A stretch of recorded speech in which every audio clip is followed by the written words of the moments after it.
Welcome back to my channel. Stay ni Nanay ngayon. Pupunta ako sa bahay at i-visit ko siya. Darating yung mga kapatid ko. So, i-introduce ko sila sa inyo. Sila yung tatlong kapatid ko na nag-stay dito sa Infanta, Quezon. And then, after kasi nung bumuha sa Infanta, nag-decide si Nanay na maglagay ng wallpaper sa bahay namin. So, na-inspire siya sa wallpaper ko. Actually, naisip niya na maganda siyang tingnan. So, sabi niya maglalagay siya. So, ipapakita ko kung ano na yung tsura ng bahay namin after nung bumaha. At nung malagyan siya nung wallpaper. So, see you later! So, guys, andito na kami sa bahay ni Nanay. Sa bahay kung saan ako lumaki. So, ipapakita ko lang kung anong itsura na paligid namin after bumaha. So, ayan. Malinis na siya. Mas maayos na siya. So, ito na yung Elban's Garden. Mas maayos na siya. So, papasok na tayo dun sa bahay. Si tatay nga pala, ang aking tatay, sino daw kausap ko na naman. So, ito yung bahay namin. Yan na yung itsura niya. Nagkaroon na siya ng wallpaper. Tapos, ito yung kwarto namin. Ito yung part na hindi nyo makita last time kasi sobrang dilim. So, dito natutulog si nanay at tatay sa gabi. Siyempre. Ito yung tulugan nila. So, lagi silang mayroong kulambo. Yan. Traditional tayong mga matatanda dito sa probinsya. Yan. May paibon. May pahuni ng ibon. And then, ito naman yung ating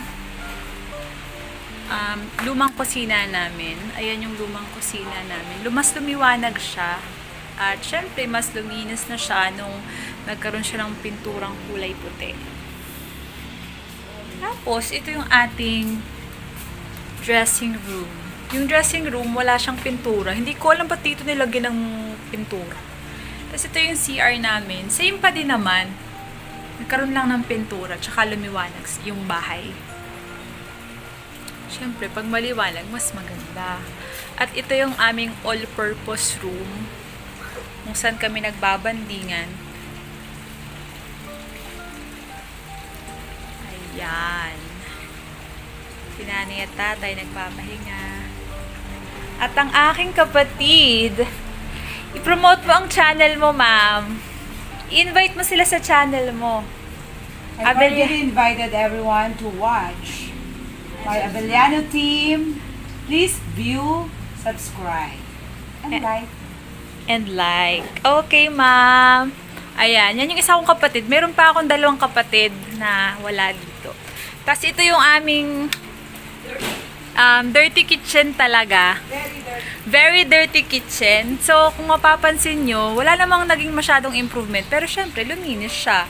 At, kung mapapansin nyo, yung halamanan dun sa gilid na nililinisan ko dati, yan, mas maayos na siya. At, mas malinis na siya. Darating pa yung dalawa kong kapatid. Ipapakilala ko sila sa inyo. For now, kakain lang kami ng lunch at magpapahinga. Happy birthday to you! Hello. Yan, naglalagay ng dekorasyon si mother. Gusto ko yung maganda. Ay, nagutong Maria. Okay, yan si mother. Hello.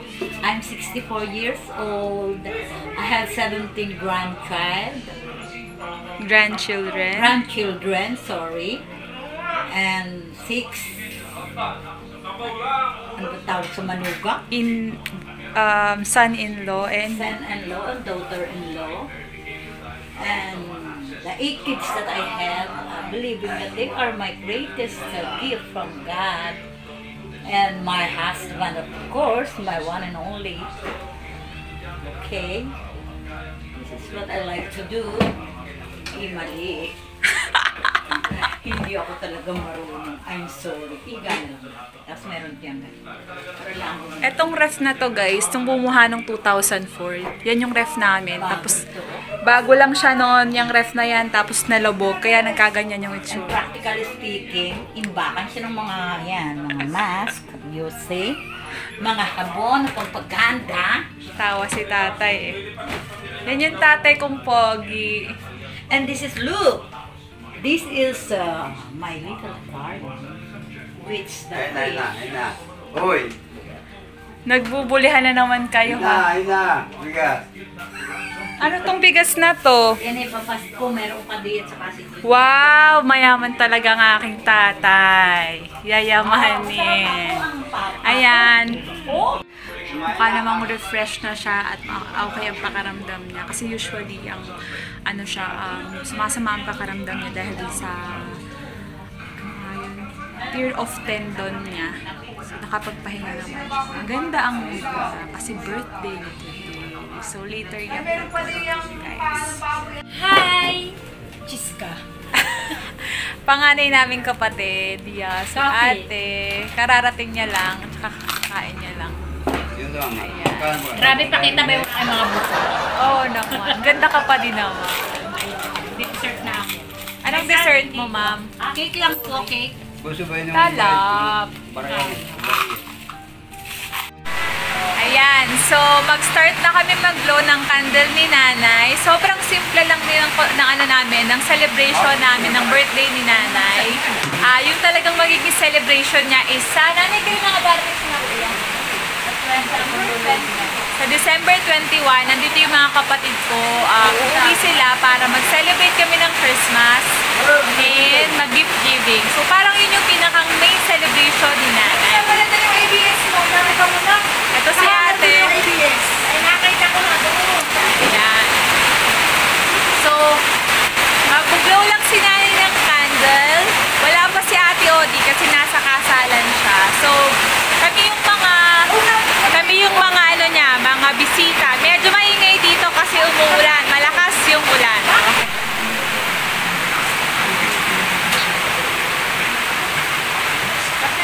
Happy birthday to you. Happy birthday to you. Happy birthday to you. Happy birthday, happy birthday. Happy birthday to you. Wow! Kiss! Kiss! Yay! Anong wish mo, nanay? Gumaling sa amin ang tendonitis ko. And long life. Bye-bye. Si Roman ang kakaon. Ay, hala. Ay, ba na naman ang punto de vista. Si nanay nagmamama. Talagang ganun ng farmer. Nagmamama. I-tour mo naman kami, nanay, sa iyong Eldon's Garden. Ito po ang aking maliit na Eldan garden. Meron pa po kami sa meron pa po ako sa ito.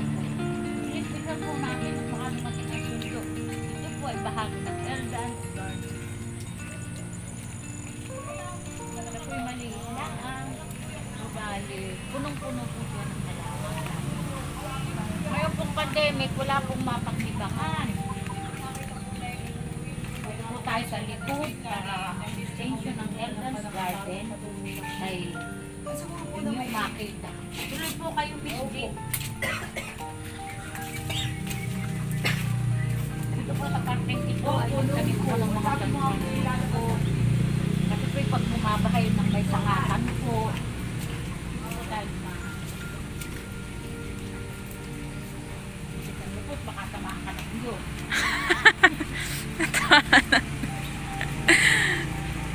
Ito po ang extension ng aking Eldan. May as. Iba ay katatanim sa pagkakita ko. Mayroon din po akong mga katatanim. Kasi po yung bumagyo ay nasira-sira. Ito po, mahintay-hintay. Merong aglunema. Pumpkin yata ito, nay. Pumpkin, ito po, katatanim po yung ubadiyan. Inihulid ko po. Kasi po ay Wala pong magawa. Tulad ng sinabi ko, nakakabagot po. Yun po ay duyan dahil pag summer po, masarap mag-aluyan. Ngayon pa po kung inyong papansinin, yun pong hanggang doon. Hanggang doon. Ako po ay nabili sa simula, tapos yan, akin po nursery dito, saka po inilalagay sa display lang. Ganyan po ako kung magtanim, ganyan po yung kaliliit, yung pong mga puting iyon ay nagsimula sa ganito kaliit. Narito pa po ang extension. Dito po tayo Miss D. Ingat na eh. Ito pa po, I said before, ito pa po, aking umulan, medyo naglangoy po ang aking garden, ayan na po. Ako itong tabing ito, ito po yung aking kuhaan ng pananim dahil nilagay ko po siya sa tabi. Ito pa po tayo. Napakaliit po ng lote ito. May 400 na dahil po siya puno na halaman. May nabili na din po sa ilan isa. Dito narito na po ulit tayo sa harapan. Yan po ang aming well-done garden na kumikita na ng kaunting halaga. 23,000 na po ang naipagbili ko. Salamat sa Diyos. Meron po kami panggastos na mag-asawa, pandugsong sa gastos. Nanay, ano po ang best seller mo na halaman dito? Ay, ito po. Yung lagi siyang nabibili. Ito pong puting ito. Ito po, saka po yung mga lilies, kung saan, ayun po, yun po, mga nakareserve na yun, yung po yung mga mother plant. Pwede pong tingnan. Opo. Ito po.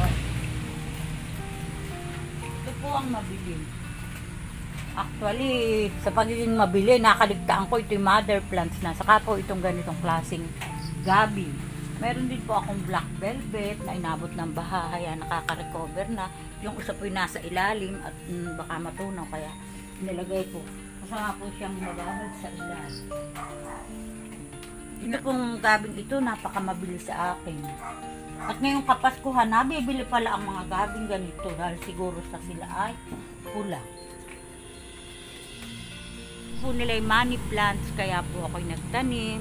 May gumamela, different colors.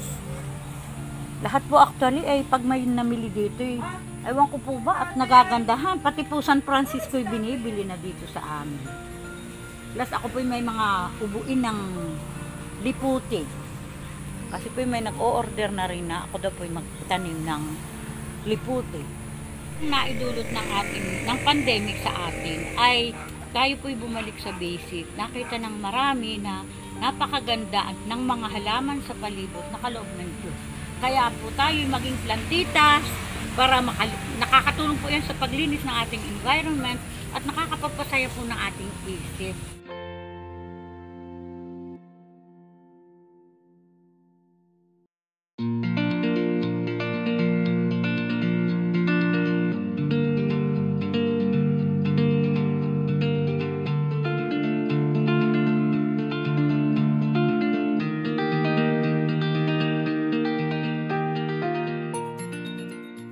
So, thank you guys sa pag-watch ng vlog namin for today.